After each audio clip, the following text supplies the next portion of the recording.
What's going on, everybody? Shiraz Ahmed here, and in today's video we're actually going to follow up on a series that I started a couple weeks ago talking about the richest person from Vancouver.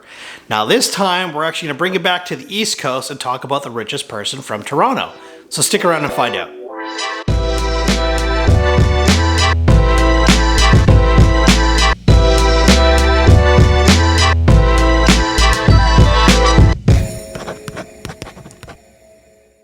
Alright, welcome back. Shiraz here again with another video. Now a couple weeks ago I talked about the richest man who was originally from Vancouver, the tech billionaire Joseph Tsai, who started Binance. He is not the actual richest person in the country, however. Now that title belongs to Shari Birdson. Now most of you are wondering, who is that? I've never heard of her before. And that's probably a good question. Shari, like most billionaires, actually inherited the vast majority of her wealth. She is the granddaughter of the late Roy Thomson, the first Baron Thomson of Fleet. Now this is the Thomson family, as in Thomson Reuters, the news media conglomerate. You probably have heard at least of these guys at some point in time. Now a little backstory here. Roy Thomson was actually originally born in Canada and was selling radios in Ontario. When his customers wanted a little bit more programming to listen to, he then decided to start making his own. Eventually he pivoted and started to move into the whole newspaper world. He had aspired to peerage in the UK, which he eventually got in 1964, but he had to actually renounce his Canadian citizenship in order to claim it. His heirs still retain the title, but it appears that they mainly live and operate here in Canada once again. Now, we're a few generations later, and while his grandson may actually hold the throne, his granddaughter holds the keys to the treasury. According to estimates by Canadian Business Magazine, she owns 23.47% of the Woodbridge Company Limited, which is the primary investment vehicle for the family members of the late Roy Thomson. Woodbridge, in turn, holds things like 62.35% stake in Thomson Reuters and 100% stake in the Globe and Media.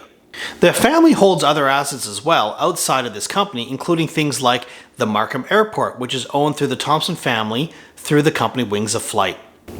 Now, Shari was born and raised in Toronto and went to University of Toronto to study economics and political science. There she became the news editor for the university's newspaper, authoring a series of articles about pollution that actually had been credited with starting the Green movement here in Canada. Now, during this time, she also protested in support of women's rights, even going as far as to chain herself in the seats of the House of Commons during the 1970s abortion caravan, where hundreds of women marched to Parliament in Ottawa to protest strict abortion laws.